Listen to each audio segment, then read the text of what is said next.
మన ప్రభు అయిన యేసుక్రీస్తు నామంలో ఈ మీటింగ్ లో జాయిన్ అయిన మీ అందరికి కూడా నా హృదయపూర్వకమైన వందనాలు తెలియజేస్తున్నాను. ఇర్మియా గ్రంథం 6వ అధ్యాయము 16వ వాక్యం నుండి 21వ వాక్యం వరకు నేను చదువుతాను. ఇర్మియా గ్రంథం 6వ అధ్యాయము. యెహోవా ఇలాగు సెలవిచ్చుచున్నాడు, మార్గములలో నిలిచి చూడుడి, పురాతన మార్గములను గూర్చి విచారించుడి, మేలు కలుగు మార్గమేది అని అడిగి అందులో నడుచుకొనుడి, అప్పుడు మీకు నెమ్మది కలుగును. అయితే వారు, మేము అందులో నడుచుకొనమని చెప్పుచున్నారు. మిమ్మును కాపు కాయుటకు నేను కావలి వారిని ఉంచి ఉన్నాను, ఆలకించుడి. వారు చేయు బూరధ్వని వినపడుచున్నది, అయితే మేము వినమని వారు అనుచున్నారు. అన్ని జనులారా వినుడి, సంఘమా వారికి జరిగిన దానిని తెలుసుకొనుము, భూలోకమా వినుము. ఈ జనులు నా మాటలు వినుకున్నారు, నా ధర్మశాస్త్రమును విసర్జించుచున్నారు గనక తమ ఆలోచనలకు ఫలితమైన కీడు నేను వారి మీదకి రప్పించుచున్నాను. షేబ నుండి వచ్చు సాంబ్రాణి నాకేలా, దూరదేశము నుండి వచ్చు మధురమైన చెరుకు నాకేలా. మీ దహన బలులు నాకు ఇష్టమైనవి కావు, మీ బలుల యందు నాకు సంతోషము లేదు. కావున యెహోవా ఇలాగు సెలవిచ్చుచున్నాడు, ఈ జనుల మార్గమున నేడు అడ్డురాళ్లు వేయుదును. తండ్రులేమి కుమారులేమి అందరును అవి తగిలి కూలుదురు, ఇరుగు పొరుగు వారును నశించెదరు. ప్రియమైన దేవుని బిడ్డలారా, ఈ ప్రాముఖ్యమైన ఈ యొక్క వాక్య భాగంలో దీని యొక్క బ్యాక్గ్రౌండ్ గురించి ఒకసారి మనం ఆలోచించినట్లయితే, ఇర్మియా ప్రవక్త యూదా జనాంగానికి ప్రభు ప్రవక్తగా నియమించినట్లుగా మనం చూడొచ్చు. ఇర్మియా ప్రవక్త కంటే ముందే యెషయా ప్రవక్త యూదులకు ఇశ్రాయేలీలకి ఇంచుమించుకు ఇద్దరికి కూడా ఆయన ప్రవచనాన్ని అందించాడు. యెషయా ప్రవచిస్తూ ఉండగానే ఇశ్రాయేలీల్ని, అంటే ఇశ్రాయేలు రాజ్యం 2 భాగాలైంది. ఒకటి నార్థర్న్ కింగ్డమ్, ఒకటి సదరన్ కింగ్డమ్. ఒకటిని ఇశ్రాయేలు భూభాగం అంటారు, దానికి రాజధాని షోమ్రోను, సమరయ రాజధాని. మరొకటి యూదా రాజ్యం అంటారు, జూయిష్ కింగ్డమ్ అంటారు, దానికి రాజధాని యెరూషలేము. యెషయా ప్రవచిస్తున్న కాలంలోనే 722 BCలోనే అష్షూరీయులు ఇశ్రాయేలుని చెరపట్టుకొని పోయారు. ఉత్తర రాజ్యాన్ని చెరపట్టుకొని పోయారు. ఇక సదరన్ కింగ్డమ్ మాత్రమే మిగులుంది. సదరన్ కింగ్డంలో యూదా గోత్రము, బెన్యామీను గోత్రము, 2 గోత్రాలు మాత్రమే మిగిలి ఉన్నాయి. ప్రియమైన దేవుని బిడ్డల, దీనికి రాజధాని యెరూషలేం. ఇర్మియా ప్రవక్త, మరొకసారి దేవుడు ఇర్మియా లాంటి ప్రవక్తని పంపించాడు. ఆ సమయంలో మరికొంతమంది సహప్రవక్తలు కూడా ఉన్నారు. వారందరూ ప్రవచిస్తున్నారు. పెందల కడనే లేచి యూదా జనాంగానికి, దేవుని బిడ్డలకి ప్రవచిస్తూ ఉన్నారు. ఈ రోజున దైవ సేవకులు మనకి ఏ విధంగా ప్రకటిస్తుంటారో వాక్యాన్ని, ఈ విధంగా మనం మీటింగ్స్ ద్వారా మనం దేవుని వాక్యాన్ని ఎలాగ ప్రకటిస్తుంటామో, ఆ విధంగా పురాతన కాలంలో కూడా దేవుడు ప్రవక్తలను పంపించి ఆత్మచేత ప్రవచింపజేసేవాడు. కారణం ఏంటంటే, లిఖితపూర్వకమైన గ్రంథం ఆ రోజుల్లో లేదు. పరిశుద్ధ గ్రంథముగా ఒక తోరా మాత్రమే ఉండేది, పంచకాండాలు మాత్రమే ఉండేవి. ఆది కాండము, నిర్గమకాండం, ఆ విధంగా 5 కాండాలు మాత్రమే ఉండేది, తోరా మాత్రమే ఉండేది. మిగిలింది ఏది కూడా లిఖితపూర్వకంగా లేదు. ఆ తదుపరి లిఖితపూర్వకంగా ఆ గ్రంథస్థం చేయబడింది. ఈ రోజున మనకి ఆధారపడటానికి లిఖితపూర్వక పరిశుద్ధ గ్రంథం మన చేతిలో ఉంది. ఆ రోజున పరిశుద్ధ ప్రవక్తులు ఆత్మ ప్రేరేపణ చేత ప్రవచించేవారు. ఇర్మియా కూడా ప్రవచిస్తూ ఉన్నాడు. 2వ అధ్యాయంలో 13వ వాక్యంలో, 17వ వాక్యంలో మీరు గతంలో కూడా చూసాం మనము.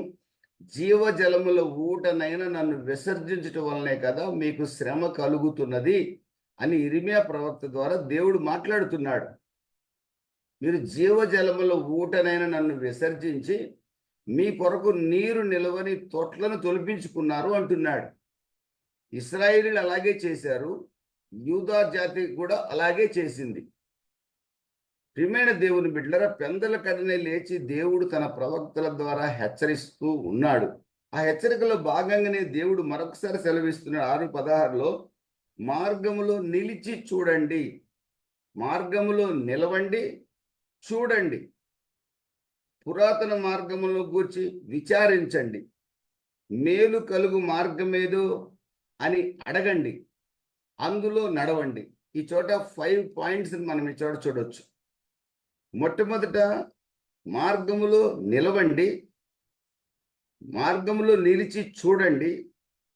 నెంబర్ 2, పురాతన మార్గముల గురించి విచారించండి. నెంబర్ 3, మేలు కరుగు మార్గం ఏది అని అడగండి. నెంబర్ 4, అందులో నడుచుకోండి. నెంబర్ 5, అప్పుడు మీకు నెమ్మది కలుగుతుంది అని జూయిష్ ప్రజలకి ఇర్మియా ప్రవక్త ద్వారా దేవుడు సెలవిస్తే, వాళ్ళు అంటున్న మాట ఏమిటంటే, మేము అందులో నడుచుకొనమని చెప్పుచున్నారు, మేము ఈ మాటల ప్రకారం నడవము అంటున్నారు.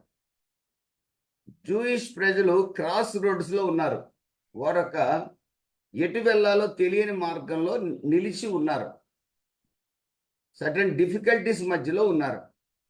వాళ్ళు విగ్రహారాధన చేస్తున్నారు, వ్యభిచారము చేస్తున్నారు, ఏమంటే తమ పిల్లల్ని దేవతలకు దహన బలులుగా అర్పిస్తున్నారు, జీవము గల దేవుడి యొక్క మార్గంలో నడవట్లేదు.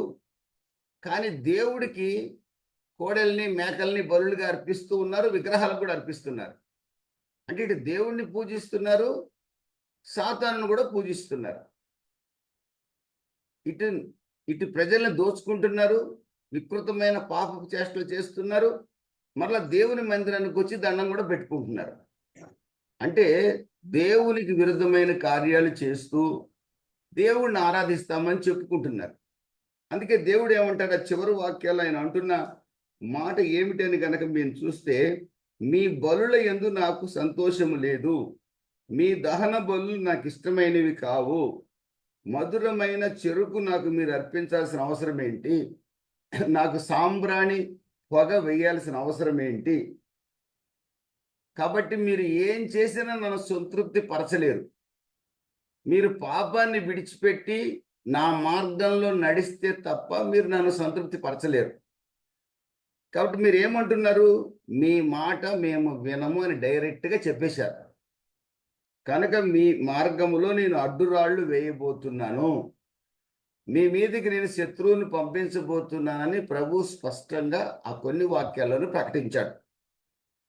యూదులు దేవుని యొక్క ప్రవక్త మాట విననందువల్ల క్రీస్తు పూర్వం 606 సంవత్సరంలో ప్రారంభమైంది బబులోను వారి దండయాత్ర యెరూషలేం మీదకి. 586 సంవత్సరం వరకు, అంటే ఇంచుమించుగా 20 సంవత్సరాల దండయాత్ర కొనసాగింది. 587లో దండయాత్ర తీవ్రమైంది. 1 సంవత్సరం పాటు యూదులు ఆహారం లేకుండా, యెరూషలేం పట్టణంలో ఉన్న యూదులు దేవుని పిల్లల ఆహారం లేక అలమటించి వారి పిల్లల్నే కోసుకొని ఆహారం వండుకొని తిన్నారట. చరిత్రకారులు చెప్పే మాట ఏంటంటే, వారి మలము వారు తిన్నారు అని చెప్తారు. వారి మలమే వారికి ఆహారంగా మారిందట, శత్రువు యొక్క ముట్టడిని బట్టి. అంత హీన స్థితికి దేవుని పిల్లలు రావడానికి కారణం ఏంటంటే, స్పష్టంగా వాళ్ళు చెప్తున్నారు, మేము నీ మార్గంలో నడవము అని దేవుడితోనే చెప్తున్నారు. ప్రియమైన దేవుని బిడ్డలారా, వాళ్ళు క్రాస్ రోడ్స్లో ఉన్నారు. డెసిషన్ చేసుకోవాల్సింది వాళ్ళు, విగ్రహారాధన విడిచిపెట్టి జీవము గల దేవుని వైపు తిరుగుతారా లేదా, పాపాన్ని విడిచిపెట్టి దేవునికి దహన బలులు సర్వాంగ హోమములు అర్పిస్తారా లేదా, డిసైడ్ చేసుకోవాల్సింది వాళ్ళు. వాళ్ళు ఏం డెసిషన్ తీసుకున్నారంటే, నీ మార్గం మాకు అక్కర్లేదు, మా మార్గంలో మేము నడుస్తామన్నారు. Now we are in the crossroads. ఈ యొక్క వాక్యం వింటున్న మనందరం ఎక్కడున్నామంటే, we are in the crossroads. మనము డెసిషన్ తీసుకోవాల్సిన మార్గంలో ఉన్నాం ఇప్పుడు. ఫర్ ఎగ్జాంపుల్, ప్రభు ఒకవేళ మనతోనే మాట్లాడుతున్నట్లయితే ఈ రోజున మనం ఏమి నిర్ణయం తీసుకుంటాం? పైకి ఏమని చెప్పొచ్చు అంటే, నేను చాలా పద్ధతిగా బతకడానికి నిర్ణయం తీసుకున్నాను అనొచ్చు. కానీ అంతరంగం ఏం చెప్తుంది? That's important. అంతరంగం ఏం బోధిస్తుందనే చాలా ప్రాముఖ్యమైనది. ప్రియమైన దేవుని బిడ్డలరా, ఈ మాటలు ఈ రోజున మనకు చాలా అవసరం. ఈ మాటలు డిఫికల్ట్ సిచ్యువేషన్లో మనం ఉన్నప్పుడు, ఒక నిర్ణయం తీసుకోవాల్సిన పరిస్థితులు మన జీవితంలో ఎదురైనప్పుడు, క్రైస్తవ జీవితంలో కొనసాగుతున్న మన జీవితంలో కూడా అనేక శ్రమలు వస్తాయి, నిందలు వస్తాయి, అవమానాలు వస్తాయి. కొన్ని పరిస్థితులు మనకు అర్థం కాదు. ఆ సమయంలో మనం ఎక్కడున్నామంటే క్రాస్ రోడ్స్లో ఉంటాం. అంటే ఎటు ఎటు అడుగు పెట్టలేము, అటు పోలేము, ఇటు పోలేము. ఎటు పోతే ఏమవుతుందో అర్థం కాదు. అలాంటి పరిస్థితులు మన జీవితంలో కలుగుతాయి, సహజంగా కలుగుతాయి. కలిగినప్పుడు ఏం చేయాలి? మనం క్రైస్తవులమే, బైబిల్ మన దగ్గర ఉంది, ప్రార్థనా పరులమే, భక్తి పరులమే, కాదని ఏం అంటలా. మనమేం పాపాలు చేయట్లా. కానీ మన జీవితంలో కూడా కొన్ని డిఫికల్ట్ సిచ్యువేషన్స్లో ఏ నిర్ణయం చేయాలో మనకు అర్థం కాని పరిస్థితులు కొన్ని వస్తాయి. ఆ ఆ సిచ్యువేషన్స్లో ప్రభు మనతో మాట్లాడే మాట ఏమిటి అని అంటే, ఈ యొక్క 5 విషయాలు నేను ఏదైతే ప్రారంభంలో ప్రభు మాట్లాడాడో ఆ మాటల్ని మనము దృష్టిలో ఉంచుకోవాల్సిన అవసరం ఎంతైనా ఉంది. ఈ 5 విషయాల్ని గనక మనం జ్ఞాపకం పెట్టుకొని ఒక నిర్ణయాన్ని తీసుకొని ముందుకు సాగగలిగితే ఖచ్చితంగా విజయం మనదే. క్రైస్తవుడిగా సక్సెస్ మనదే. మరొకసారి చెప్తున్నాను, దేవుడు మనల్ని పిలిచింది ఆశీర్వదించడానికే కానీ శపించడానికి పిలవలేదు. ఆశీర్వాదానికి వారసులగటికి దేవుడు మనల్ని పిలిచాడు. దేవుడు మనల్ని పిలిచింది ఈ భూమి మీద మనము మనము ఒక హీనమైన జీవితాన్ని జీవించడానికి ప్రభు మనల్ని పిలవల. ఒక మంచి సాధారణమైన జీవితం అంటే మల్టీ మిలియనీర్స్గా కాకపోయినా ఒక సాధారణమైన ఒక ప్రశస్తమైన జీవితాన్ని జీవించడానికి ప్రభు మనల్ని పిలిచాడు. ఇందులో కష్టాలు ఉంటాయి, కష్టాలు వస్తాయి పోతాయి, కష్టాలు వస్తుంటాయి పోతుంటాయి. మనల్ని ఎవరిని కూడా ఆయన ఘనహీనమైన జీవితాన్ని జీవించడానికి పిలవల. ఘనహీనులమైన మనల్ని ఘనమైన జీవితాన్ని జీవించడానికి ప్రభు మనల్ని పిలిచాడు. పిలిచిన దేవుడు నమ్మదగిన వాడు. ఈ మార్గంలో మనకి కొన్ని డిఫికల్టీస్ వస్తాయి, రాళ్ళు తగులుతాయి, ముళ్ళు ఉంటాయి, ఎర్ర సముద్రం ఎదురవుతుంది, మారా నీరు వస్తుంది, నీళ్లు లేని పరిస్థితులు వస్తాయి. ఏం చేయాలా? When we're in the crossroads, ఏం నిర్ణయం తీసుకోవాలి, ఎలా తీసుకోవాలి? ప్రియమైన దేవుని బిడ్డలు, ఇక్కడ రాయబడిన మొట్టమొదటి మాట, యెహోవా ఇలాగు సెలవిచ్చుచున్నాడు, మార్గములో నిలవండి.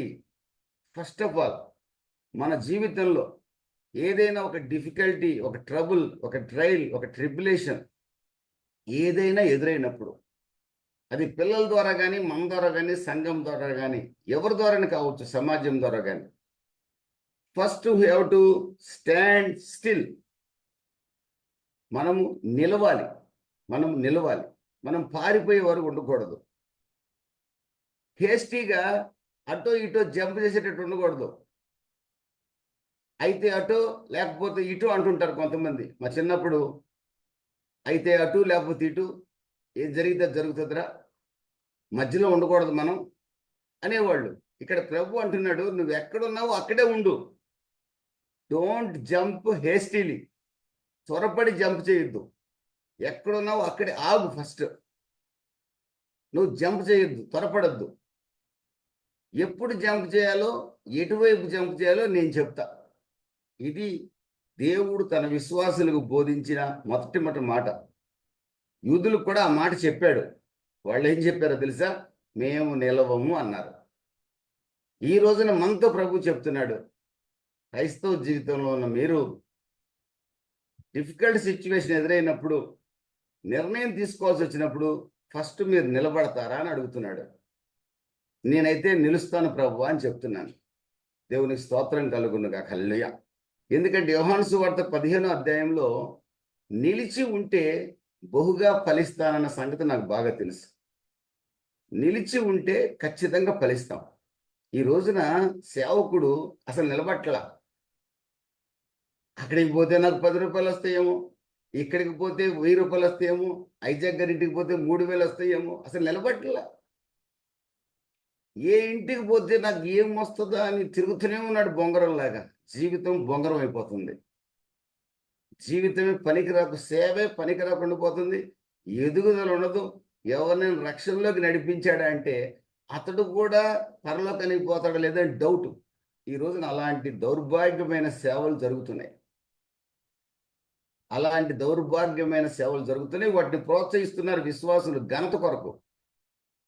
పలానా అయ్యగారి ఇంటికి వెళ్తే నాకు మోటార్ సైకిల్ ఇచ్చాడు, 100 సార్లు చెప్తాడు, ఈ అయ్యగారు పొంగిపోతాడు. ఇలాంటి దౌర్భాగ్యాల్ని ప్రోత్సహించకూడదు కూడా. మా హిందూ సాంప్రదాయాల్లో చెప్పే మాట ఏంటంటే ఆయాచిత ఇంకా దానం చేయకూడదు. అయాచితంగా ఎవరికి కూడా దానం చేయకూడదు. ఎందుకంటే ఇచ్చేది జాగ్రత్తగా లెక్కబెట్టి పద్ధతిగా దేనికి ఉపయోగిస్తాడో ఆలోచించి యోగ్యుడా కాదని ఆలోచించి ఇవ్వాలే కానీ మనల్ని పొగిడినంత మాత్రాన బీరువా తెరిచి ఇచ్చాము అంటే అది శాపగ్రస్తమైపోతుంది. కొందరు అంటారు ఇవ్వటమే నా బాధ్యత, వాడు ఏం చేసుకుంటే నాకెందుకు అంటాడు. నేను దానికి ఒప్పుకోను. ఇవ్వటం మీ బాధ్యత కాదు, యోగ్యులకి ఇవ్వటం అనేది మీ బాధ్యత. యోగ్యుడు ఎవడనేది మాకు ఎలా తెలుస్తుందంటే వివేచించండి. వాడి ఫలాన్ని బట్టి మీరు తెలుసుకోగలరు. ప్రవక్త ఫలాన్ని బట్టి మీరు తెలుసుకోగలరు. అతను నోటి మాటని బట్టి తెలుసుకోగలరు. ఒక వ్యక్తి మన దగ్గరకు వచ్చి మనల్ని ఘనపరుస్తున్నాడు అంటే వాడు యోగ్యుడు కాదు, సేవకి వాడు యోగ్యుడు కాడు. ఒక వ్యక్తి మనల్ని పొగుడుతున్నాడంటే అతను పనికిరాని వ్యక్తి కింద లెక్క. ఈజీ గుర్తుపట్టచ్చు. ప్రియమైన దేవుని బిడ్డలారా, అయినప్పటికీ కూడా మనం మంచి వాళ్ళని కొంతమందికి ఇస్తాం. వాళ్ళు ఏమైనా వేస్ట్ చేస్తే దానికి మనకు నష్టమేం లేదు. కానీ ఇచ్చేటప్పుడు ఆలోచించి బహు జాగ్రత్తగా ఇచ్చే విషయమైనా, నిర్ణయం తీసుకునే విషయమైనా, ఏ విషయమైనా, పిల్లల విషయమైనా, ఉద్యోగ విషయమైనా, వ్యాపార విషయమైనా స్టాండ్ స్టిల్ ఆలోచించి దేవుని సన్నిధిలో కనిపెట్టి ఒక నిర్ణయం తీసుకోవడం చాలా అవసరం. కీర్తనల గ్రంథం 32 అధ్యాయం 8వ వాక్యంలో ప్రభు సెలవిస్తున్నాడు, నేను నీకు ఉపదేశం చేసేదను, నీ మీద నా దృష్టి నిలిపెదను, నీకు ఆలోచన చెప్పెదను, నీవు నడవవలసిన మార్గములో నడిపించేదను. ప్రభు చాలా స్పష్టంగా చెప్తున్నాడు. మనం నడవవలసిన మార్గంలో నడిపించే బాధ్యత ఆయన రక్తంలో మనల్ని కడిగిన యేసుక్రీస్తు బాధ్యత. నీ బాధ్యత, నా బాధ్యత కాదు. ఆ బాధ్యత ఆయన నెరవేర్చాలంటే వీ హ్యావ్ టు వెయిట్. మనం స్టాండ్ స్టిల్గా ఉండాలి. స్టాండ్ స్టిల్గా ఉంటే గురకబెట్టి నిద్రపోమని కాదు అర్థం. ప్రార్థన చేస్తూనే ఉంటాం, వాక్యం చదువుతూనే ఉంటాం. ఏ నిర్ణయం తీసుకోవాలి ప్రభువా, మీరే నాకు సలహా ఇవ్వండి అని ప్రభువుని అడుగుతూనే ఉంటాం. దేవుని సన్నిధిలో కనిపెడుతూనే ఉంటాం. మనమేం కామ్గా ఉండం. పిల్లల వివాహ విషయంలో నిర్ణయం తీసుకోవాలంటే ప్రార్థన చేస్తూనే ఉంటాం. ఏంట్రా ఈ తండ్రి కామ్గా ఉన్నాడు, త్వరపడితే ఏ దౌర్భాగ్యుడు దొరుకుతాడు అల్లుడిగా, త్వరపడితే ఎలాంటిది కోడలు దొరుకుతుందో, త్వరపడి పెళ్లిళ్ళు చేసి కుటుంబాలకు శాపాన్ని తెచ్చుకున్న క్రైస్తవులు చాలా మంది ఉన్నారు. Don't be hasty. క్రాస్ రోడ్స్లో ఉన్నాం. నిర్ణయం తీసుకోవాల్సిన సమయం ఇది. కనిపెట్టాలి. దేవుని వాక్యం సెలవిస్తుంది అది. ఆయన ఉపదేశం చేస్తాడు, నడవలసిన త్రోవలో నడిపిస్తాడు, తన కనుదృష్టి మన మీద ఉంచుతాడు. దేవునికి స్తోత్రం కలుగును గాక. ప్రియమైన దేవుని బిడ్డలారా, స్టెడ్ ఫాస్ట్, స్థిరులుగా కదలని వారుగా ఉండాలి. Unmoving and స్టెడ్ fast. 1 కొరింథీ 15:58 మీరు స్థిరులను కదలని వారై ప్రభు కార్యాభివృద్ధి యందు ఎప్పటికీ ఆసక్తులై స్టాండ్ స్టిల్, మౌనంగా ఉండండి, కనిపెట్టండి. నిర్ణయం తీసుకునే దానికి దేవుడు డైరెక్షన్ ఇవ్వనప్పుడు ఆగండి. ఆ మధ్య ఒక ఆయన నాకు ఫోన్ చేశాడు, మా అమ్మాయికి ఒక మంచి సంబంధం వచ్చింది, పెళ్లి చేసేద్దాం అనుకున్నాడు. ఏం ఉద్యోగం చేస్తున్నాడు అన్నాను నేను. 9 ఏళ్ళు అయిందట ఇంజనీరింగ్ అయిపోయి, ఇంతవరకు ఉద్యోగం లేదట. ఏం చేస్తున్నాడు అంటే ఊళ్ళో కేబుల్ టీవీలు పెడుతున్నాడు అన్నాడు. ఎంత ఆదాయం వస్తుంది, సొంత ఇల్లు ఉందా ఏంటి అని అడిగాను నేను. ఎంత ఆదాయమో తెలియదు, సొంత ఇల్లు ఉందో లేదో తెలియదు, కానీ ఇద్దాం అనుకుంటున్నాం. ఎవరి మాట నాతో మాట్లాడింది? భక్తుడే. నేను ఒకే ఒక మాట చెప్పాను, పొర్రపాటును కూడా ముందుకెళ్ళొద్దు, దేవుడి సలహా అడుగుదాం మనం. 2 నెలలు నాకు అక్కడి నుంచి ఫోన్ లేదు. పెళ్లి చేసేసారేమో అనుకున్నా నేను. పెళ్ళికి కూడా నన్ను పిలవలేదేమో అనుకున్నా నేను. ఎందుకంటే ఆ పెళ్ళి ఖచ్చితంగా నేను ఉండాలి, గ్యారంటీగా, అంత బంధం ఉంది నాకు. కానీ నన్ను పెళ్ళికి పిలవలేదేమో, ఇతడు వస్తే పెళ్లి కుదరనీయడేమో నన్ను పిలవలేదు అనుకున్నా నేను. 2 నెలల తర్వాత నేనే ఉండబట్టలేక ఫోన్ చేసి, ఏం పెళ్లి చేసేసారా లేకపోతే నేను అన్నందుకు బాధపడ్డారా అన్నాను. మీ నిర్ణయం లేకుండా మేము మ్యారేజ్ ఎలా చేస్తాం అయ్యగారు అన్నారు. ఏమో నాయనా, మీరు ఫోన్ చేయకపోతే అలాగ అనుకున్నాను, బిడ్డ జీవితాన్ని, ఆడపిల్ల జీవితాన్ని నాశనం చేయొద్దని చెప్పాను నేను. ప్రార్థన పరులు, భక్తి పరులు వాళ్ళు. నా కుటుంబం లాంటి కుటుంబంగా భావిస్తాను నేను, అందుకే సలహా ఇచ్చాను. ప్రియమైన దేవుని బిడ్డలరా, పరిశుద్ధ గ్రంథంలో త్వరపడి నిర్ణయాలు తీసుకొని కుటుంబాల్ని శాపంగా మార్చుకున్న వాళ్ళు మనకు బాగా తెలుసు. దేవుడు కనికరించి వాళ్ళని గొప్పవాళ్ళు చేశాడు, కానీ వాళ్ళు చేసిన నిర్ణయాలు అయితే శపితమైన నిర్ణయాలే. ఆదికాండం 12వ అధ్యాయంలో అబ్రహాముతో దేవుడు ఏం చెప్పాడు? నేను నీకు చూపించబోయే దేశానికి రా, వస్తావా? విగ్రహారాధికుడైన అబ్రహామా, మెసొపొటేమియా ప్రాంతంలోని ఊరు ప్రాంతానికి చెందిన అబ్రామా వస్తావా అన్నాడు. వస్తాను ప్రభువా అన్నాడు. నువ్వు నా మాట వింటే, నేను నడిపించినట్టు నడిస్తే నేను నిన్ను ఆశీర్వదిస్తా, నీ సంతానాన్ని ఇసుక రేణువులవలే చేస్తా, ఆకాశ నక్షత్రాలవలే చేస్తా. నీ సంతానం అంటే ఎవరు? అప్పటికే అబ్రాహాముకి శారాతో పెళ్ళయింది. వాళ్ళిద్దరికి పుట్టే బిడ్డే కదండి సంతానం అంటే. అబ్రహాం ఇంకొక భార్యను తెచ్చుకుంటాడని దేవుడు ఏమన్నా కలగన్నాడా? దేవుడు పిలిచే రోజుకి అబ్రహాంకి ఒకటే భార్య. ఇది దేవుడు వాగ్దానం. అబ్రహాము శారాలకు పుట్టబోయే సంతానాన్ని సర్వలోకానికి ఆశీర్వాదకరంగా మారుస్తాననేది దేవుని యొక్క వాగ్దానం.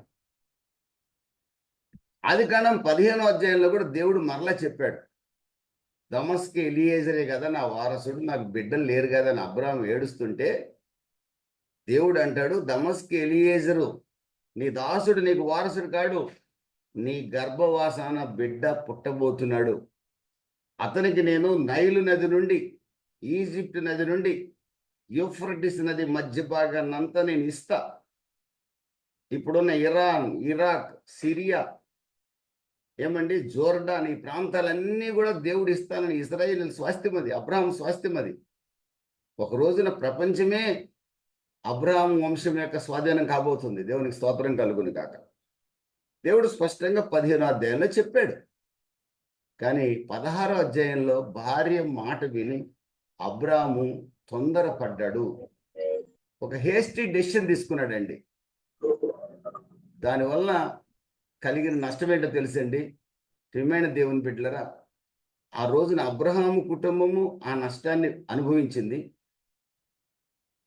హాగరు ఏమైనా బాగుపడిందా అంటే హాగరు వేదన చెందింది, శారా వేదన చెందింది. సరే ఎంతైనా బిడ్డను కనింది కదండి హాగరు. ఆమెను పంపించేటప్పుడు, ఆ బిడ్డను పంపించేట అబ్రహాము ఎంత ఏడ్చాడో కదండి. ఈ వేదన అంతటి కారణం ఏంటి తెలుసండి? అబ్రహాము తొందరపాటు నిర్ణయం. ఈ రోజున దేవుని బిడ్డలకి ఈ రోజున విరోధులు ఎవరు ప్రపంచంలో అంటే హాగరు సంతానమే దేవుని బిడ్డలకు విరోధులు. ఈ రోజున ప్రపంచంలో యుద్ధాలకు కారణాలంతా అబ్రహాము తొందరపడి ఉండకపోతే ఈ రోజున ఈ పరిస్థితి ఉండేది కాదు. ప్రియమైన దేవుని బిడ్డలారా, మోషే నిర్గమకాండం 2వ అధ్యాయంలో ఇశ్రాయేలుని విడిపించాలి ఐగుప్తు బానిసత్వం నుండి అనేది మోషే యొక్క కోరిక, మంచి కోరికే. కానీ దేవుడు సెలవు ఇవ్వలేదు. ఇంకా ఎలా చేయాలో దేవుడు మోషేతో మాట్లాడాల. ఒక ఐగుప్తీయుడు హెబ్రీయుడు కొట్టుకుంటుంటే ఐగుప్తీయుడిని చంపేసి పాతిపెట్టి హెబ్రీయుడిని కాపాడాడు. మరుసటి రోజు హెబ్రీయుడు కొట్టుకుంటుంటే వెళ్ళాడు, మీరు సహోదరులు, మీరు కొట్టుకోకూడదు అన్నాడు. నువ్వెవడరా మాకు చెప్పడానికి? నువ్వు ఐగుప్తీయుడిని చంపామని రాజుకు చెప్తామన్నారు. మోషే యొక్క తొందరపాటు 40 సంవత్సరాలు మిద్యాను అరణ్యంలో గొర్రెలు కాసుకుంటూ మోషే బ్రతకాల్సి వచ్చింది. 40 ఏళ్ళు అత్తగారింట్లో అల్లుడు బతకడం అంటే మహాదారుణం, మహాశాపం, అంతకంటే ఏం ఉండకూడదు. మరి ఇళ్ళ ఎట్టుంటారో నాకు తెలియదు, కానీ అత్తగారింట్లో 40 ఏళ్ళు బతకడం అంటే మహాదారుణం. మోషేకి ఆ పరిస్థితికి కారణం ఏంటో తెలుసండి? మోషే యొక్క తొందరపాటు. ప్రియమైన దేవుని బిడ్డలారా, ఈ రోజున ప్రభు మనతో మాట్లాడుతున్నాడు. ఒక డిఫికల్ట్ సిచ్యువేషన్లో ఈ రోజున మనం ఉంటే, లేదా ఒక నిర్ణయం తీసుకోవాల్సిన పరిస్థితుల్లో మనం ఉంటే, దేవుడు ఒకే ఒక మాట మాట్లాడుతున్నాడు. మీరు త్వరపడి డెసిషన్ తీసుకోకండి, తొందరపడకండి, స్టాండ్ స్టిల్, మౌనంగా నిలిచి ఉండండి. నిలిచి ఉండి ఏం చేయండి? ప్రభు సన్నిధిలో కనిపెట్టండి అని ప్రభు ఈ రోజున సెలవిస్తున్నాడు. ఆయన సన్నిధిలో కనిపెడితే తప్పకుండా ఆయన మనకు ఆలోచన చెప్తాడు. నేను అతనికి ఆలోచన చెప్తాను, అతను నడవలసిన మార్గంలో నడిపిస్తాను, అతని మీద నా దృష్టి ఉంచుతాను, అతనికి ఉపదేశం చేస్తానని 32వ కీర్తన 8వ వాక్యంలో ప్రభు చాలా స్పష్టంగా మాట్లాడాడు. అంత మాట మాట్లాడాక ఇక నేను కనిపెట్టను, నా వయసు అయిపోతుంది నాది, ఇక ఉంటానో ఉండను, ఇక రేపో మాపో అని తొందరపడి నిర్ణయాలు తీసుకుంటే నష్టపోయేది ఎవరో తెలుసండి? పిల్లలు నష్టపోతారు.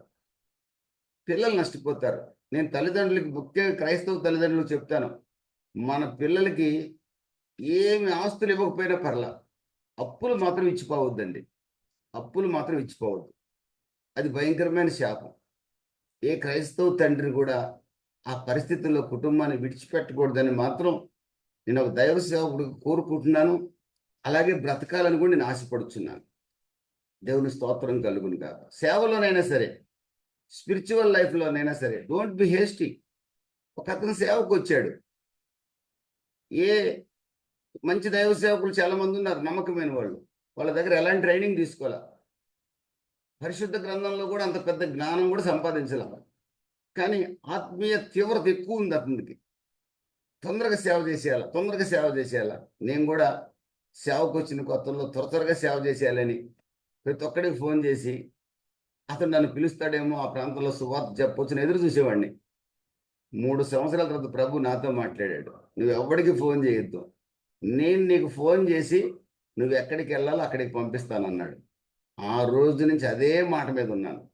అందుకే నేను ఎక్కడికి వెళ్ళినా అక్కడ ఆత్మలు రక్షణలోకి వస్తున్నాయి. దేవునికి స్తోత్రం కలుగును గాక. అక్కడ అనేక మంది రక్షింపబడుతున్నారు. ఆ యవనస్తుడు తొందరపడ్డాడండి.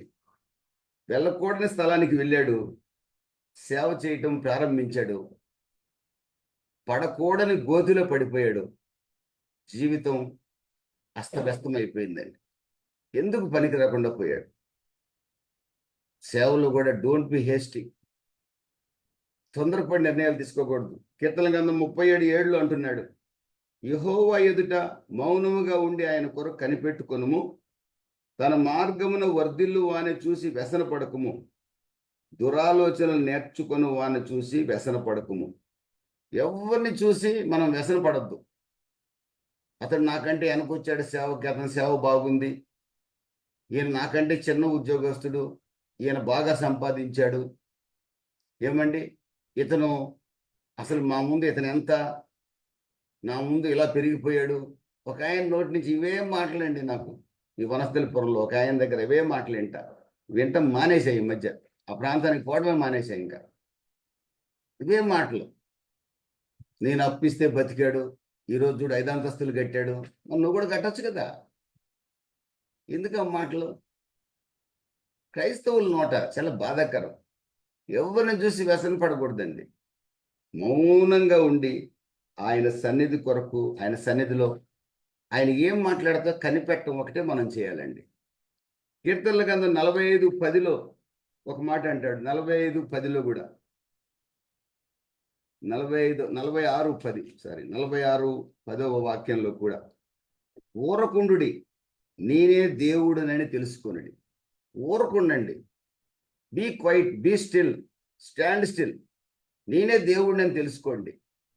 నేను కార్యాలు చేస్తానని నమ్మండి. ఖచ్చితంగా మీ పక్షంగా కార్యం చేసే బాధ్యత నాది. You are in the crossroads. తొందరపడి డెసిషన్ తీసుకోవద్దు. డెసిషన్ ఏం తీసుకోవాలో నేను చెప్తాను. దేవునికి స్తోత్రం కలుగును గాక. యెషయా గ్రంథం 64వ అధ్యాయం, యెషయా గ్రంథం 64వ అధ్యాయం 4వ వాక్యంలో కూడా ఒకసారి మనం చూసినట్లయితే, తన కొరకు కనిపెట్టు వాని విషయమై నీవు తప్ప తన కార్యము సఫలము చేయు మరి ఏ దేవునిని ఎవడు నే కాలమున చూచి ఉండలేదు. దేవుని సన్నిధిలో కనిపెడితే కార్యం సఫలపరిచే దేవుడు మనం ఆరాధిస్తున్న యేసుక్రీస్తు. ఆయన సన్నిధిలో కనిపెడితే ఖచ్చితంగా కార్యం చేస్తాడండి. అందుకని తొందరపడి నిర్ణయం తీసుకోవద్దని ప్రభు ఈ రోజున క్రైస్తవ విశ్వాసులమైన మనల్ని హెచ్చరిస్తున్నాడు. ఒక భక్తుడు ఒక చిన్న ఎగ్జాంపుల్ చెప్పాడు. తొందరపడి నిర్ణయం తీసుకునే వాడి సంగతి ఎలా ఉంటుందంటే, వెనకటి రోజుల్లో కెమెరాలు ఉండేవి కదా. ఇప్పుడు కెమెరాల సంగతి నాకు పెద్దగా తెలియదు. వెనకటి రోజుల్లో రీల్ పెట్టేవాళ్ళు. రీల్ పెట్టకుండానే తొందరగా ఒక ఆయన కెమెరా కెమెరా మొత్తం షూటింగ్ అంతా చేశాడంట. 2 అవర్స్ షూటింగ్ అయిపోయిందంట, మ్యారేజ్ షూటింగ్. రీల్ పెట్టలేదన్న సంగతి ఆయనకు తెలియదు. తర్వాత డార్క్ రూమ్ తీసుకుపోయాడు. తీసుకుపోయి రీల్ తీద్దామని చూస్తే దాంట్లో రీల్ లేదు. మ్యారేజ్ ఫోటోగ్రఫీ అంతా అందులో అయిపోయింది. రీల్ లేకుండానే ఫోటోలు తీసేశాడు. తొందరపడి నిర్ణయాలు తీసుకునే జీవితాలన్నీ కూడా ఇలానే ఉంటాయని ఒక భక్తుడు ఒక ఉదాహరణగా చెప్పాడు. చిప్ లేకుండా మనం కెమెరా ఆన్ చేసినట్లే. ప్రియమైన దేవుని బిడ్డలారా, క్రైస్తవుడు తొందరపడి త్వరపడేవాడిగా ఉండకూడదు. దేవుని సన్నిధిలో కనిపెట్టేవాడిగా ఉండాలి. అయితే తెస్సలోనిక సంఘం ఈ మాట విని చాలా తూచ తప్పకుండా పాటించారు. ఏం పాటించారు చెప్పమంటారా? తెస్సలోనిక సంఘస్థులు యేసుప్రభు వస్తాడని పౌలు గారు చెప్పాడు. వాళ్ళు ఏం చేశారు తెలుసండి? యేసుప్రభు వస్తాడంట అని అన్ని ఆస్తులు అమ్మేసి, ఉద్యోగాలు వ్యాపారాలు ఏం చేయకుండా కొండల మీద పోయి కూర్చున్నారంట. యేసుప్రభు వస్తాడని సంవత్సరాలు జరిగిపోతున్నాయి, ఎక్కడొచ్చేట్టు రాలా.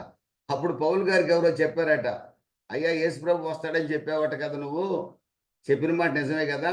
ఉద్యోగాలు చేయడం మానేశారు, వ్యాపారాలు చేయడం మానేశారు.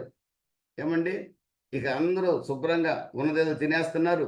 ప్రభువా రా రా అంటున్నారు. ఆ ప్రభు రావట్లేదు అన్నారట.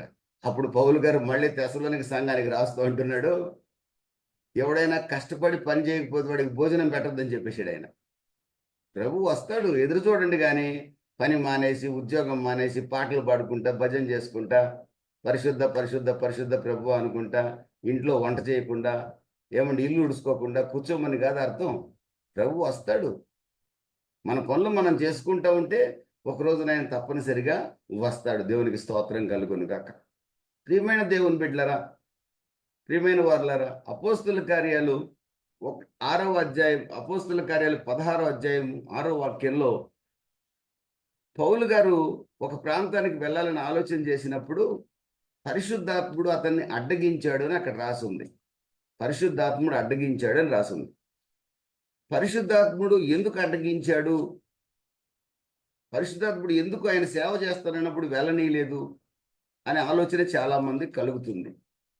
పరిశుద్ధాత్ముడు అతన్ని అడ్డగించడానికి కారణం ఏంటంటే, ఆ సమయంలో ఆయన కొంతకాలం అడ్డగించిన కొంతకాలానికి ఆయన సిక్ అయ్యాడు. పౌలు గారు శారీరక దౌర్బల్యత కలిగింది అతనికి. ఆ శారీరక దౌర్బల్యతలో ఆయన గలతీ ప్రదేశంలో నివాసం ఉన్నాడు. కొన్ని రోజులు గలతీ ప్రాంతంలో నివాసం ఉన్నాడు. అతను సిక్నెస్లో ఉండగా గలతీ ప్రాంతంలో తన దగ్గరకు వచ్చిన వారికి సువార్త ప్రకటించాడు. ఆ పౌలు గారు రోగంతో ఉండగా ప్రకటించిన సువార్త గలతీ ప్రాంతాలలో సంఘాల స్థాపనకు కారణమైంది. ఈ రోజున క్రైస్తవ జీవితంలో ఒక చిన్న ఇబ్బంది జరగవచ్చు, కానీ పరిశుద్ధ గ్రంథం అంటుంది రోమా 8:28లో దేవుణ్ణి ప్రేమించే వారికి ఏదైనా మేలు కొరకే జరుగుతుంది కానీ కీడు చెయ్యదు. దేవునికి స్తోత్రం కలుగును కాక. మనం అనుకుంటాం బస్సు వెళ్ళిపోయిందని, మనం అనుకుంటాం ఫ్లైట్ మిస్ అయిందని, మనం అనుకుంటాం అనుకున్న ఉద్యోగం మన పిల్లలకు రాలేదని, మనం అనుకుంటాం అనుకున్న కాలేజీలో మన బిడ్డకు సీట్ రాలేదని. కానీ నేను దేవుణ్ణి ప్రేమిస్తున్నాం కనుక మన బిడ్డకు వచ్చిన సీటే మేలు, మన బిడ్డకు వచ్చిన ఉద్యోగమే మేలు. ఏమండి, మనకి దేవుడు ఇచ్చిన ఇల్లే, భార్య, పిల్లలే మనకి మేలు. మనకు బెనిఫిట్ వాళ్ళే. దేవునికి స్తోత్రం కలుగును కాక. మన లాభం వాళ్ళే. మిస్ అయిపోయిందని కంగారు పడాల్సిన అవసరం లేదు.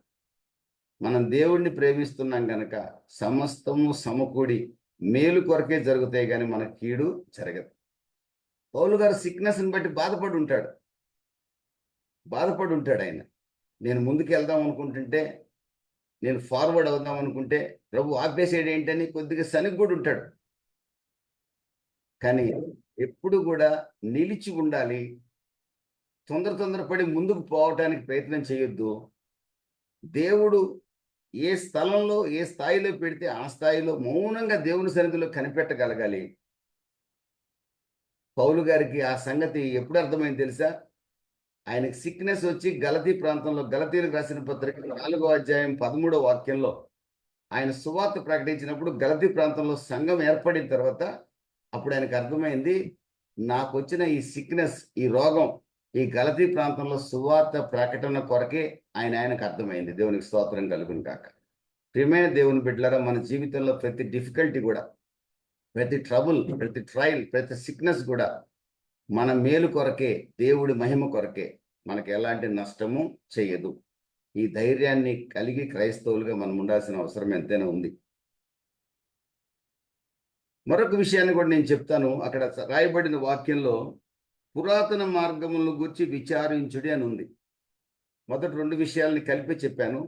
రెండో విషయంగా పురాతన మార్గములను విచారించుడి అని రాసింది. Ask for ancient paths. పురాతన మార్గముల గురించి విచారించడం అంటే అర్థం ఏంటంటే, ఆనాటి యూదులకి తోరా మాత్రమే ఉంది, పంచకాండాలు మాత్రమే లిఖితపూర్వకంగా ఉన్నాయి. ఆ పంచకాండాల్లో అనేక వాక్యాలు దేవుడు రాయించాడు. అబ్రహాం జీవితాన్ని రాయించాడు, ఇస్సాకు యాకోబుల జీవితాన్ని, హానోకు కొనిపోబడుటను గురించి రాయించాడు, యోసేపు యొక్క పరిశుద్ధిని గురించి రాయించాడు. ప్రత్యక్ష గుడారంలో దేవుని యొక్క ప్రత్యక్షత, దేవుణ్ణి ఆరాధించడం వల్ల కలిగే మేళ్ళు అన్నీ కూడా పంచకాండ, ద్వితీయోపదేశ కాండం వరకు చాలా విషయాలు ఉన్నాయి అక్కడ. ద్వితీయోపదేశ కాండంలో ఆశీర్వదించబడే మార్గం ఉంది, శపించబడే మార్గం కూడా ఉంది. యూదులతో దేవుడు అంటున్నాడు యెర్మీయా ప్రవక్త ద్వారా, ఆస్క్ ఫర్ ఏన్షియంట్ పాత్స్. పురాతన మార్గాలు విచారించండి. మీ పితరులు ఎలా నడిచారో ఒకసారి చూసుకోండి. కొందరు అక్రమంగా నడిచారు, వాళ్ళు శపించబడ్డారు. కొందరు నీతిగా నడిచారు నా మార్గంలో, వాళ్ళు ఆశీర్వదించబడ్డారు. యూదా జనాంగమా, ఒకసారి చూడండి, ఆలోచించండి, విచారించండి. విచారించి ఫాలో కండి. దేవుడు ప్రవక్త ద్వారా చెప్తున్నాడు. ప్రియమైన దేవుని బిడ్డలారా, ఈ రోజున మనతో ప్రభు ఏం మాట్లాడాలనుకుంటున్నాడు? మనం కూడా పరిశుద్ధ గ్రంథంలో భక్తుల యొక్క జీవితాలను, అదేవిధంగా దేవుని వాక్యం అంటే స్క్రిప్చర్ని, పరిశుద్ధ గ్రంథాన్ని ఎప్పటికప్పుడు త్రవ్వి అందులో ఉన్న సత్యాన్ని వెలికి తీసి ఆ సత్య ప్రకారంగా జీవించగలిగేవారుగా ఉండాలని ప్రభు కోరుకుంటున్నాడు. ఒక వ్యక్తి ఒక డిఫికల్ట్ సిచ్యువేషన్లోకి వచ్చినప్పుడు, ఒక నిర్ణయం తీసుకోవాల్సి వచ్చినప్పుడు దేవుని సన్నిధిలో కనిపెట్టే వ్యక్తిగా ఉండాలి. అదేవిధంగా ముందుకు వెళ్ళిపోదాం అని ముందుకే చూడకుండా చుట్టూ కొద్దిగా చూసుకోవాలి. తానున్న పరిస్థితులు ఏంటి, ఎలా ఉంది తన జీవితం, తన పిల్లల సంగతి ఏంటి, ఎలా స్టెప్ వేయాలి, నేను ఏం చేస్తే ఎవరికి నెగిటివ్ ఎఫెక్ట్ వస్తుంది, నా పిల్లలు నా వల్ల సఫర్ అవుతారా, లేకపోతే నా భార్య నా వల్ల సఫర్ అవుతుందా, నా సంఘం నా వల్ల సఫర్ అవుతుందా అని ఆలోచించగలగాలి. అక్కడే చూడుడి అని రాసుంది. సెకండ్ పాయింట్లో లుక్, చూడుడి అని రాసుంది. అక్కడ చూడండి అని రాసుంది. సరౌండింగ్స్ కూడా జాగ్రత్త చూసుకోవాలి. కదిలే ముందు ఎంతసేపు నేను ముందుకే వెళ్ళాలి అనుకోకూడదు. నేను త్వరపడాలి అనుకునేవాడిని. ఇప్పుడు త్వరపట్ల జాగ్రత్తగా నా జీవితాన్ని గమనించుకుంటున్నాను. అవకాశం వచ్చినప్పుడు ముందుకు వెళ్తున్నాను, అవకాశం లేనప్పుడు మౌనంగా కనిపెట్టి ఉంటున్నాను. చాలు. ఎందుకంటే నాకు ధనాశ లేదు, ఘనత పొందాలని కోరిక లేదు. ఏమండి, నాకు ఏది ఎవరు ఇవ్వాల్సిన అవసరం లేదు. సమస్తాన్ని నా దేవుడు నాకు సమకూర్చాడు. దేవునికి స్తోత్రం కలుగును గాక. నేను త్వరపడాల్సిన అవసరం లేదు. నాకు నెమ్మదిని ప్రభు నేర్పించాడు. కాబట్టి సరౌండింగ్స్ జాగ్రత్తగా గమనించుకొని దేవుడు సన్నిధిలో వెయిట్ చేసి అడుగు పెట్టాలి. ఒక విశ్వాసి లేదా ఒక సేవకుడు ఒక డెసిషన్ తీసుకోవాలి. మూడవదిగా ఆస్క్ ఫర్ ఏన్షియంట్ పాత్స్. పురాతన మార్గాలు చూడాలి, మాదిరి చూడాలి, సాక్ష్యాలు చూడాలి, భక్తుల జీవితాలు చూడాలి. మన ముందు చాలా మంది భక్తుల జీవితాలు ఉన్నాయి. హడ్సన్ టేలర్ లాంటి భక్తుల జీవితాలు ఉన్నాయి. బిల్లీ గ్రహం గారు లాంటి భక్తుల జీవితాలు ఉన్నాయి. ఓరల్ రాబర్ట్స్ లాంటి భక్తుల జీవితాలు ఉన్నాయి. కొంతమంది పడిపోయి పతనమైపోయిన భక్తులు కూడా ఉన్నారు. పాపం మంచి సేవ చేశారు కానీ లాస్ట్లో పతనమైపోయారు. అదేంటో మనకు తెలియదు, దాని గురించి మనం జడ్జి చేయలేం. ఈ యొక్క వేషధారుల యొక్క సాక్ష్యాల కంటే కూడా, ఇది మన బాబాలు చేసే భక్తిలాగా చేసే వాళ్ళకంటే కూడా వాక్యానుసారంగా జీవించిన భక్తుల యొక్క సాక్ష్యాలు చాలా మంచివి. బెంగళూరులో జాక్పూనెన్ దైవజనుడు, వాక్యానుసారమైన జీవితం. అలాంటి జీవితాలు మనం తీసుకోవడం మంచిది సాక్ష్యంగా. నాకు తెలిసి కొద్దిమంది ఉన్నారు. ఇక మిగతా అంతా ఇప్పుడంతా వేషాలు ఇవన్నీ జరుగుతున్నాయి, మీకు తెలిసిన సంగతులే. కోట్లు ఖర్చు పెట్టి మీటింగ్స్, లక్షలు ఖర్చు పెట్టి, ఇవన్నీ మనకు తెలిసిన విషయాలే. దానివల్ల ఏం ప్రయోజనం లేదని ఇప్పుడు అర్థమైపోయి అందరూ మానేశారు అనుకోండి, అది వేరే సంగతి. వాక్యానుసారంగా జీవించే భక్తుల యొక్క సాక్ష్యాలు, భక్త్ సింగర్ లాంటి వాళ్ళవి, వాళ్ళ జీవితంలో ఏం జరిగింది, పరిశుద్ధ గ్రంథంలో ఏముంది? Ancient paths. ముఖ్యంగా పరిశుద్ధ గ్రంథమే మనకు ఆధారంగా ఉండాలి. అందుకే కీర్తన మొదటి కీర్తనలోనే ఉంది, యెహోవా ధర్మశాస్త్రాన్ని దీవారాత్రములు ధ్యానించువాడు ధన్యుడు. వాడు నీటి కాలువలను ఓరను నాటబడి ఆకువాడక తన కాలం మీద ఫలమిచ్చే చెట్టు వలె ఉంటాడు. ఏంటి ఆ ధన్యత అంటే, అతడికి ఆ వాక్యం కౌన్సిల్ చేస్తుంది, ఆలోచన చెప్తుంది, నడవలసిన మార్గంలో నడుస్తాడు, పాపం చేయకుండా కాపాడుతుంది, మార్గాలకు దీపంగా ఉంటుంది. ఏమంటే అతని జీవితాన్ని మధురంగా మారుస్తుంది ఆ వాక్యం. కాబట్టి సెర్చ్ ద స్క్రిప్చర్స్ని సెర్చ్ చేయాల్సిన అవసరం ఉంది, లేఖనాలని పరిశోధించాల్సిన అవసరం ఉంది మనం. అదే పురాతన మార్గాలను గూర్చి తెలుసుకోండి, విచారించండి అంటే. ప్రియమైన దేవుని బిడ్డలారా, క్రైస్తవులమైన మనము దేవుని యొక్క వాక్యాన్ని దివారాత్రములు ధ్యానించేవారిగా ఉండాలని లేఖన భాగాలు సెలవిస్తున్నాయి. మరి విచారించామండి, బాగానే ఉంది. నెక్స్ట్ 4th పాయింట్, మేలు కలుగు మార్గం ఏది అని అడగండి. మేలు కలుగు మార్గం అంటే కూడా వాక్యమే. వాక్యంలో ఏది మేలో ఏది మేలు కాదో స్పష్టంగా ఉంది. ఏది మేలో ఏది మేలు కాదో స్పష్టంగా రాయబడి ఉంది. మేలుకరమైన మార్గం ఏదో తెలుసుకోండి. ఫైనల్గా రాసింది, అందులో నడుచుకోండి. చివరి పాయింట్ ఇది, అందులో నడుచుకోండి. అందులో నడుచుకోండి. మీరు తెలుసుకోండి, ఆ మార్గంలో నడుచుకోండి. ప్రియమైన దేవుని బిడ్డలారా, యాకోబు భక్తుడు అంటున్నాడు 1వ అధ్యాయం 22వ వాక్యంలో, మనము వాక్యాన్ని వింటాం, చదువుతాం, కానీ వాక్యాన్ని ఫాలో కాము. దానివల్ల ప్రయోజనం ఏమీ లేదు. వాక్యం విని మరుచువారుగా మనం ఉండకూడదు. వాక్యాన్ని ఫాలో అయ్యారుగా మనం ఉండాలి. సామెతల గ్రంథం 28వ అధ్యాయం 26వ వాక్యంలో రాయబడిన మాట ఏంటంటే, దేవుని యొక్క ఆలోచన చొప్పున నడిచే వ్యక్తి సరైన మార్గంలో నడిచే వ్యక్తి. దేవుని ఆలోచన తీసుకుంటాడు కానీ నడవడు. అతన్ని బైబిల్ అంటుంది ఫూల్ అంటుంది. అతను ఒక మూర్ఖుడు, అతను ఒక వ్యర్థుడు. దేవుని వాక్యం వింటాడు, వాక్యంలో నడవడు. అతడు మూర్ఖుడు కనుక ఖచ్చితంగా అతను ఫెయిల్ అవుతాడు, సక్సెస్ కాలేడు. సామెతల గ్రంథకర్త చెప్తున్నాడు. ఎందుకంటే సామెతలు రాసిన ఆయన కూడా దేవుని వాక్యాన్ని ఫాలో కాలేదు. అందుకే ఆయన మూర్ఖుడు అయిపోయాడు, ఫూల్ అయిపోయాడు చివరికి సొలొమోను కూడా. కానీ ఆయన మనకు చెప్తున్నాడు. ఆ రాసేటప్పటికి మంచి భక్తుడిగా ఉన్నాడు ఆయన, మన కోసం మంచి మాటే రాశాడు. మనం దేవుని యొక్క వాక్యానికి ఒబేయి విచారించి తెలుసుకొని పురాతన మార్గాల్ని, ఆ మార్గంలో మనం ఫాలో అయితే, పురాతన మార్గం అంటే స్క్రిప్చర్, వాక్యాన్ని తెలుసుకొని ఆ వాక్య ప్రకారం కనుక మనం డెసిషన్ తీసుకుంటే ఖచ్చితంగా వాక్యం ద్వారా ప్రభు మనతో మాట్లాడతాడు. డైరెక్ట్గా కూడా మాట్లాడతాడు వాక్యం ద్వారా, ఇండైరెక్ట్గా మీ సేవకుల ద్వారా మాట్లాడతాడు, అన్యజనుడితో ద్వారా కూడా ఒక్కోసారి మాట్లాడతాడు, మీ స్నేహితుల ద్వారా కూడా మాట్లాడతాడు. ఇక దర్శనాలు కళ్ళలో మామూలు అనుకోండి, అన్నీ కాదు, కొన్ని సందర్భాల్లో. ముఖ్యంగా మీరు ఆదివారం వినే వాక్యం ద్వారా దేవుడు మీతో మాట్లాడుతుంటాడు. ఈరోజు వినే వాక్యం ద్వారా దేవుడు మనందరితో మాట్లాడుతున్నాడు. మనం క్రాస్ రోడ్స్లో ఉన్నాం. ఏ నిర్ణయం తీసుకోవాల్సిన పరిస్థితి మన జీవితంలో ఉంది. ఏ నిర్ణయం తీసుకోవాలో తెలియట్లేదు. అందుకని మౌనంగా ఉండండి, దేవుని సన్నిధిలో కనిపెట్టండి, జాగ్రత్తగా చూడండి, చుట్టుపక్కల చూసుకోండి. ముందుకి పరిగెత్తాలి అనుకోవద్దు. పురాతన మార్గాలు విచారించండి. గతంలో జరిగిన దాన్ని, మన జీవితంలో జరిగిన దాన్ని విచారించండి. పరిశుద్ధ గ్రంథం ఏం చెప్తుందో విచారించండి. భక్తుల జీవితాలను విచారించండి. మంచి మార్గం ఏదో తెలుసుకోండి.